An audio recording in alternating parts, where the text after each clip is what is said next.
Mime is an extension of the original Internet email protocol that lets people use a protocol to exchange different kinds of data file on the Internet, audio, video, images, application programs, and other kinds, as well as the ASCII text handled in the original protocol, the Simple Mail Transfer Protocol.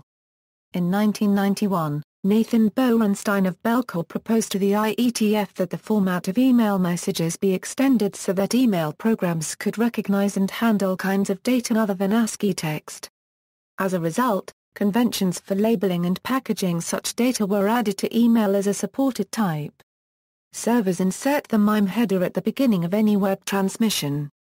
Clients use this header to select an appropriate player application for the type of data the header indicates. Some of these players are built into the web client or browser. Other players may need to be downloaded. Multipurpose Internet Mail Extensions is an Internet standard that extends the format of email to support texting character sets other than ASCII, non-text attachments, message bodies with multiple parts, header information in non-ASCII character sets. Although Mime was designed mainly for SMTP protocol, its use today has grown beyond describing the content of email and now often includes descriptions of content type in general, including for the web and as a storage for rich content in some commercial products. Virtually all human-written Internet email and a fairly large proportion of automated email is transmitted via SMTP in Mime format. Internet email is so closely associated with the SMTP and Mime standards that it is sometimes called SMTP Mime email. The content types defined by Mime standards are also of importance outside of email, such as in communication protocols like HTTP for the World Wide Web.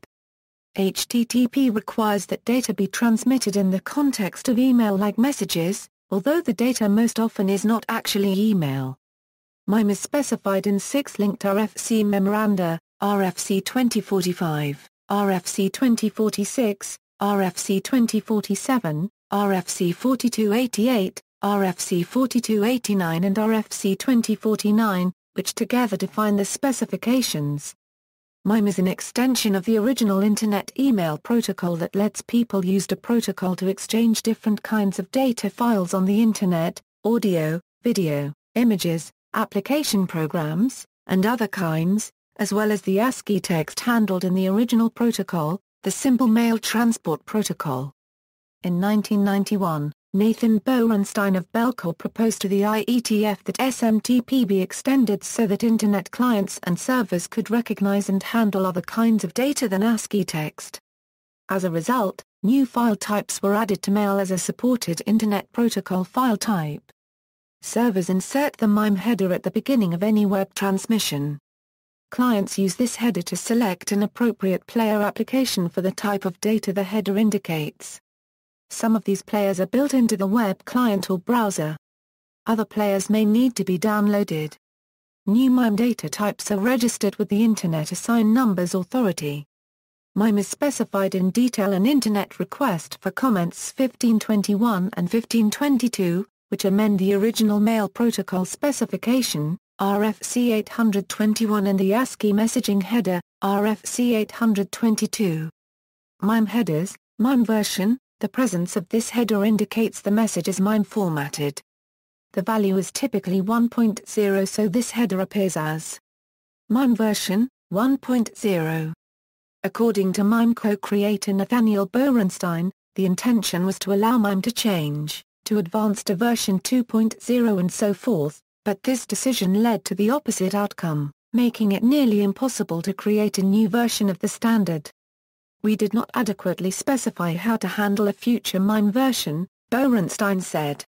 So if you write something that knows 1.0, what should you do if you encounter 2.0 or 1.1? I sort of thought it was obvious, but it turned out everyone implemented it in different ways.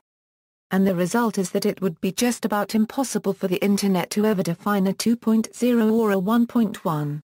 Content type. This header indicates the Internet media type of the message content, consisting of a type and subtype, for example.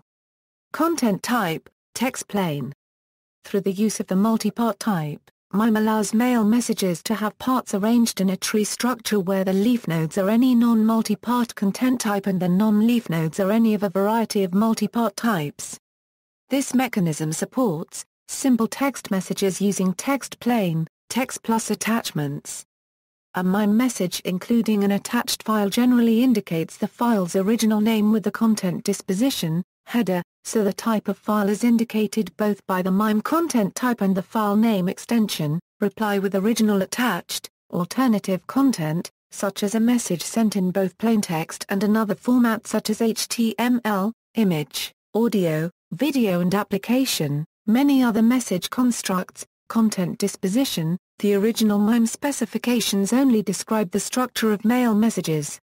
They did not address the issue of presentation styles. The content disposition header field was added in RFC 2183 to specify the presentation style. A Mime part can have an inline content disposition, which means that it should be automatically displayed when the message is displayed, or an attachment content disposition, in which case it is not displayed automatically and requires some form of action from the user to open it. In addition to the presentation style, the content disposition header also provides fields for specifying the name of the file, the creation date and modification date, which can be used by the reader's mail user agent to store the attachment. The following example is taken from RFC 2183, where the header is defined. Content disposition, attachment. File name equals genome JPEG. Modification date equals Wednesday 12 February 1997 16:29 and 51 seconds -0500.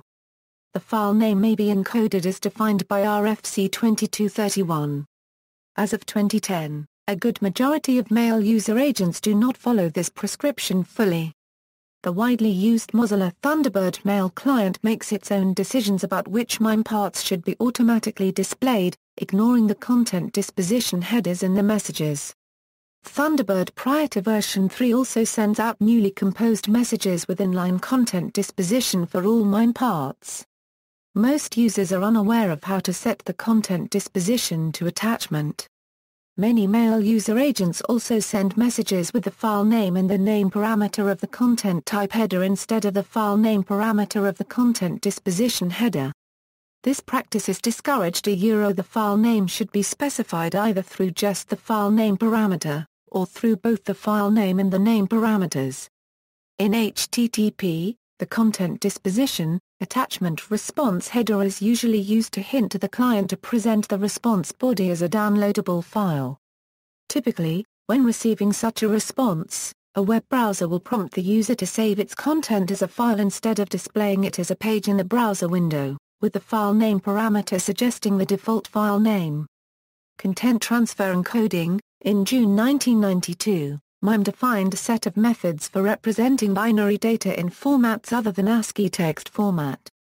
The content transfer encoding, Mime header has two-sided significance. It indicates whether or not a binary-to-text encoding scheme has been used on top of the original encoding as specified within the content type header. If such a binary-to-text encoding method has been used, it states which one.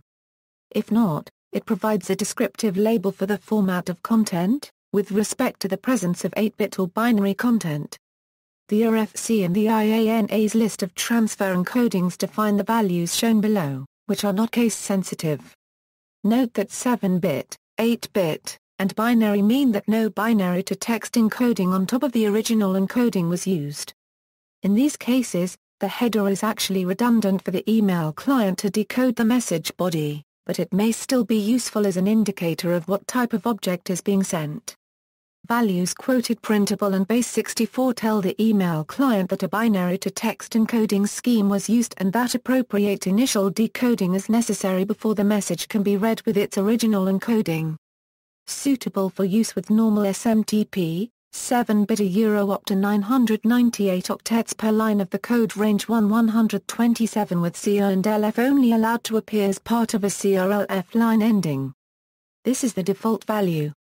Quoted printable used to encode arbitrary octet sequences into a form that satisfies the rules of 7-bit.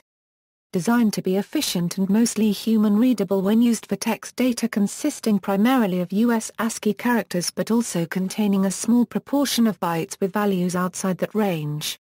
Base 64 used to encode arbitrary octet sequences into a form that satisfies the rules of 7-bit. Designed to be efficient for non-text 8-bit and binary data. Sometimes used for text data that frequently uses non-US ASCII characters. Suitable for use with SMTP servers that support the 8-bit Mime SMTP extension, 8-bit up to 998 octets per line with C and LF only allowed to appear as part of a C or LF line ending. Suitable only for use with SMTP servers that support the binary Mime SMTP extension, binary any sequence of octets. There is no encoding defined which is explicitly designed for sending arbitrary binary data through SMTP transports with the 8-bit Mime extension. Thus base 64 or quoted printable must sometimes still be used. This restriction does not apply to other uses of Mime such as web services with Mime attachments or MTOM, encoded word, since RFC 2822, conforming message header names and values should be ASCII characters. Values that contain non-ASCII data should use the Mime encoded word syntax instead of a literal string. This syntax uses a string of ASCII characters indicating both the original character encoding and the content transfer encoding used to map the bytes of the charset into ASCII characters. The form is, equals, charset, encoding, encoded text, equals, charset may be any character set registered with IANA. Typically it would be the same charset as the message body. Encoding can be either Q denoting Q encoding that is similar to the quoted printable encoding, or B denoting base 64 encoding. Encoded text is the Q encoded or base 64 encoded text. An encoded word may not be more than 75 characters long, including charset, encoding, encoded text, and delimiters. If it is desirable to encode more text than will fit in an encoded word of 75 characters, multiple encoded words may be used.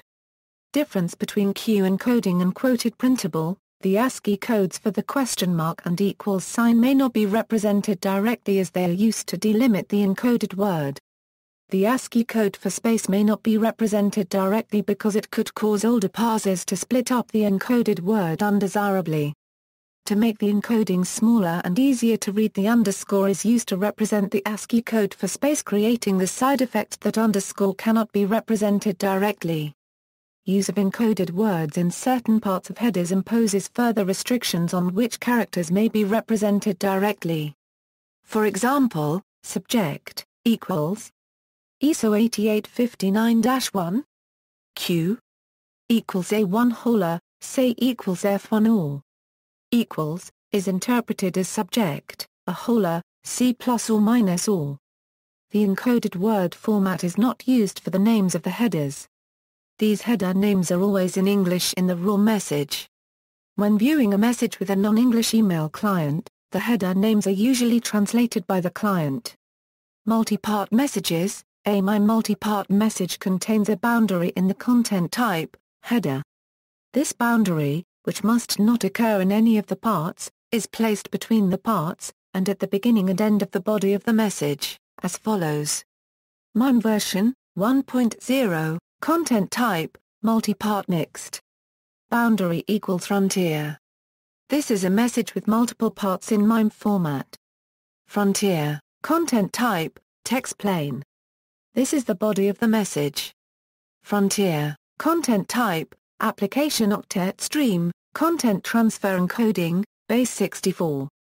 PGHOBWW plus CIAG PGHLYWQ plus CIAG PC90ZWFK PGOGIDXIB2A5 PGOGICOG PHA plus VGHPCYB PCYBOA M9KSBVZIBOAGUGBWVZC2FNZS48L3A plus CIAG PC9IP2A5 PGO8L2HOBWW plus CG, Frontier.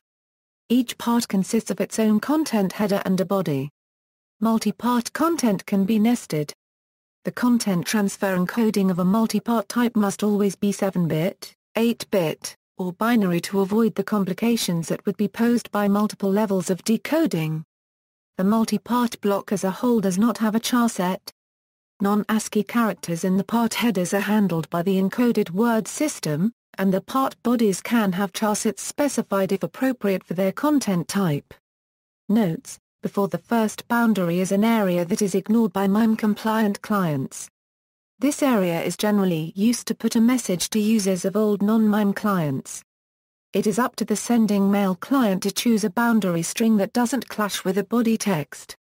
Typically this is done by inserting a long random string. The last boundary must have 2 hyphens at the end. Multi-part subtypes: the MIME standard defines various multi-part message subtypes, which specify the nature of the message parts and their relationship to one another. The subtype is specified in the content type header of the overall message. For example, a multi-part MIME message using the digest subtype would have its content type set as multi-part digest. The RFC initially defined 4 subtypes: mixed, digest, alternative and parallel. A minimally compliant application must support mixed and digest. Other subtypes are optional. Applications must treat unrecognized subtypes as multi-part mixed. Additional subtypes, such as signed and form data, have since been separately defined in other RFCs. The following is a list of the most commonly used subtypes. It is not intended to be a comprehensive list. Mixed: multi-part mixed is used for sending files with different content type headers and line. If sending pictures or other easily readable files, most mail clients will display them in line. Otherwise it will offer them as attachments. The default content type for each part is text plain. Defined in RFC 2046, Section 5.1.3, Digest. Multi-part digest is a simple way to send multiple text messages. The default content type for each part is message RFC 822. Defined in RFC 2046, Section 5.1.5, Message. A message RFC 822 part contains an email message, including any headers. This is used for digests as well as for email forwarding. Defined in RFC 2046. Alternative. The multi-part alternative subtype indicates that each part is an alternative version of the same content, each in a different format denoted by its content type header. The order of the parts is significant. RFC 1341 states that, in general, user agents that compose multi-part alternative entities should place the body parts in increasing order of preference, that is, with the preferred format last. Systems can then choose the best representation they are capable of processing. In general, this will be the last part that the system can understand, although other factors may affect this. Since a client is unlikely to want to send a version that is less faithful than the plain text version, this structure places the plain text version first. This makes life easier for users of clients that do not understand multi-part messages. Most commonly, multi-part alternative is used for email with 2 parts, one plain text and one HTML.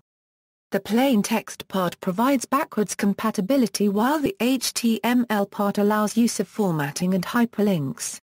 Most email clients offer a user option to prefer plain text over HTML. This is an example of how local factors may affect how an application chooses which best part of the message to display. While it is intended that each part of the message represent the same content, the standard does not require this to be enforced in any way. At one time, anti-spam filters would only examine the text plain part of a message, because it is easier to parse than the text HTML part. But spammers eventually took advantage of this, creating messages with an innocuous-looking text plain part and advertising in the text HTML part. Anti-spam software eventually caught up on this trick, penalizing messages with very different text in a multi-part alternative message. Defined in RFC 2046, Section 5.1.4, Related. A multi-part related is used to indicate that each message part is a component of an aggregate whole. It is for compound objects consisting of several interrelated components. Proper display cannot be achieved by individually displaying the constituent parts. The message consists of a root part which reference other parts in line, which may in turn reference other parts. Message parts are commonly referenced by the content ID part header. The syntax of a reference is unspecified and is instead dictated by the encoding or protocol used in the part. One common usage of this subtype is to send a web page complete with images in a single message. The root part will contain the HTML document, and use image tags to reference images stored in the latter parts. Defined in RFC 2387, report. Multi-part report is a message type that contains data formatted for a mail server to read. It is split between a text plain and a message delivery status, which contains the data formatted for the mail server to read. Defined in RFC 6522, signed, a multi-part signed message is used to attach a digital signature to a message. It has exactly two body parts, a body part and a signature part. The whole of the body part, including MIME headers, is used to create the signature part.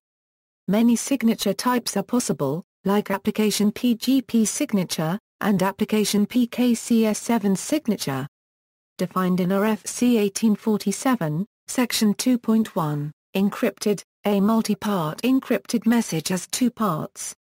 The first part has control information that is needed to decrypt the application octet stream. Second part. Similar to signed messages, there are different implementations which are identified by their separate content types for the control part. The most common types are application PGP encrypted, and application PKCS7 MIME. Defined in RFC 1847, section 2.2, form data, as its name implies, multi-part form data is used to express values submitted through a form. Originally defined as part of HTML 4.0, it is most commonly used for submitting files via HTTP. Defined in RFC 2388, mixed replace, the content type multi-part X mixed replace was developed as part of a technology to emulate server push and streaming over HTTP. All parts of a mixed replace message have the same semantic meaning. However, each part invalidates replaces the previous parts as soon as it is received completely. Clients should process the individual parts as soon as they arrive and should not wait for the whole message to finish. Originally developed by Netscape, it is still supported by Mozilla, Firefox, Chrome, Safari, and Opera, but traditionally ignored by Microsoft. It is commonly used in IP cameras as the MIME type for MJPEG streams. Byte ranges, the multi-part byte range is used to represent non-contiguous byte ranges of a single message. It is used by HTTP when a server returns multiple byte ranges and is defined in RFC 2616. See also, 8-bit MIME, binary to text encoding, direct Internet message encapsulation. A now superseded Microsoft proposed protocol intended as a streamlined MIME, primarily for use in web services. Extended SMTP, Internet Media Type, Mailcap, MIME types, Object Linking and Embedding, S-MIME, SOAP with attachments, Unicode and email, encoding, VPIM, references. Notes. Further reading, Hughes, L. Internet Email Protocols, Standards and Implementation. Artec House Publishers. ISBN A0-89006-939-5. Johnson, K. Internet Email Protocols, A Developer's Guide. Addison Wesley Professional.